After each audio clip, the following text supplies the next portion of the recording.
अरे बाबासाहेबांनी दलित समाजाशिवाय केलं तरी काय? हा प्रश्न आजही अनेकांच्या मनात आहे. मग आता कान उघडे ठेवा आणि नीट ऐका.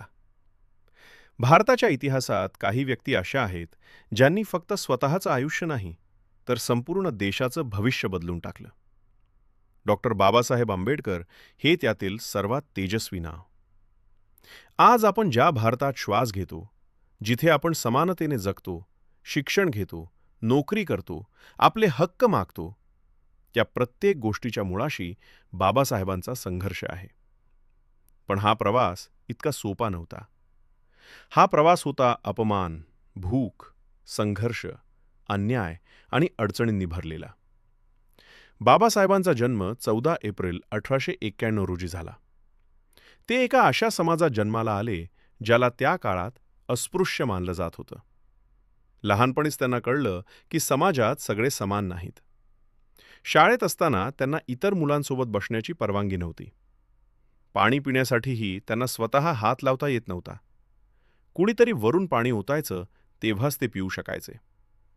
हा अपमान एका लहान मुलाच्या मनावर किती खोल परिणाम करेल, याची आपण कल्पना करू शकतो. पण इथेच बाबासाहेब वेगळे ठरतात. त्यांनी हा अपमान सहन करत बसण्याऐवजी शिक्षणाला शस्त्र बनवलं. त्यांनी शिक्षणासाठी प्रचंड संघर्ष केला. आर्थिक परिस्थिती अत्यंत कठीण होती. अनेक वेळा उपाशी राहून त्यांनी शिक्षण घेतलं. पण त्यांची जिद्द इतकी प्रबळ होती की त्यांनी केवळ भारतातच नाही, तर परदेशात जाऊन उच्च शिक्षण घेतलं. त्यांनी कोलंबिया विद्यापीठ आणि लंडन स्कूल ऑफ इकॉनॉमिक्समध्ये शिक्षण घेतलं. त्या काळात एका अस्पृश्य व्यक्तीने इतकं उच्च शिक्षण घेणं ही स्वतःमध्येच क्रांती होती. पण शिक्षण घेऊन भारतात परत आल्यानंतरही त्यांचा संघर्ष संपला नाही. त्यांना नोकरीतही भेदभाव सहन करावा लागला. त्यांच्या पदापेक्षा त्यांची जात मोठी मानली जात होती. याच अनुभवांनी त्यांच्या मनात एक गोष्ट पक्की केली: जोपर्यंत समाज बदलत नाही, तोपर्यंत व्यक्तीचं आयुष्य बदलणार नाही. यातूनच त्यांच्या सामाजिक चळवळीची सुरुवात झाली. त्यांनी अस्पृश्यता, जातीव्यवस्था आणि अन्यायाविरुद्ध आवाज उठवला. महाड चौदार तळ्याचा सत्याग्रह हा त्यांचा पहिला मोठा लढा होता. त्यावेळी अस्पृश्यांना सार्वजनिक पाण्याच्या स्रोतांवर हक्क नव्हता. बाबासाहेबांनी हजारो लोकांसह हा हक्क मिळवण्यासाठी संघर्ष केला. हा फक्त पाण्याचा प्रश्न नव्हता, हा होता मानवतेचा प्रश्न. यानंतर त्यांनी नाशिकच्या काळाराम मंदिर प्रवेश आंदोलन केलं. देव सगळ्यांचा आहे, मग मंदिरात प्रवेश काही लोकांनाच का? हा प्रश्न त्यांनी समाजासमोर उभा केला. पण बाबासाहेबांचा लढा फक्त एका समाजापुरता मर्यादित नव्हता. त्यांनी संपूर्ण भारतातील लोकांसाठी काम केलं. महिलांच्या हक्कांसाठी त्यांनी केलेलं काम अत्यंत महत्त्वाचं आहे. त्या काळात महिलांना संपत्तीवर हक्क नव्हता.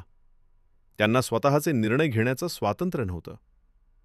बाबासाहेबांनी हिंदू कोड बिल आणून महिलांना वारसा हक्क, घटस्फोटाचा अधिकार, पुनर्विवाहाचा अधिकार दिला.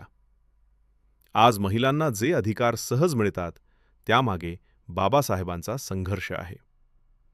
कामगारांसाठी त्यांनी केलेलं काम देखील तितकंच महत्त्वाचं आहे. एकेकाळी कामगारांना 12 ते 14 तास काम करायला लावलं जायचं. कोणतेही हक्क नव्हते, सुरक्षा नव्हती. बाबासाहेबांनी 8 तास कामाचा नियम लागू करण्यासाठी संघर्ष केला. त्यांनी किमान वेतन, कामगारांचे हक्क, सुरक्षितता, मातृत्व लाभ यांसारख्या संकल्पना भारतात आणल्या. आज आपण जे वर्क लाईफ बॅलन्स म्हणतो, त्याची पायाभरणी त्यांनी केली. त्यांनी भारताच्या अर्थव्यवस्थेवरही मोठं काम केलं. त्यांच्या the problem of the rupee या अभ्यासामुळे भारताच्या आर्थिक धोरणाला दिशा मिळाली.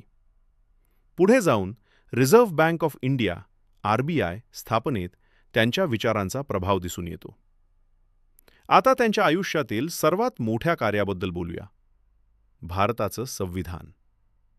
स्वातंत्र्यानंतर भारताला एक मजबूत, न्याय्य आणि समताधारित व्यवस्था हवी होती. बाबासाहेबांना संविधान मसुदा समितीचे अध्यक्ष बनवण्यात आलं. त्यांनी जगातील विविध देशांच्या संविधानांचा अभ्यास करून भारतासाठी एक अद्वितीय संविधान तयार केलं. पण हा प्रवासही सोपा नव्हता. त्यांना प्रचंड विरोध सहन करावा लागला.